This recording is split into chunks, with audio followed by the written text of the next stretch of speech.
I turned up on St. Patrick's Day at almost 7 a.m. My midwife's name was Vicky, a real Bristolian gem. A week before the lockdown started, I landed on this earth. No comprehension of the history made in 2020, the year of my birth. The journey started days before an induction for my mum. She bounced around on her big ball and rubbed me in her tongue.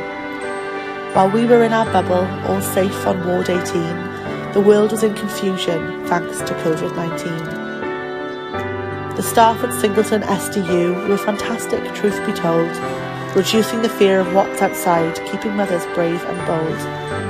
As my mum laboured actively and dreamt of life with me, my dad watched Boris and the updates on the Labour Room TV.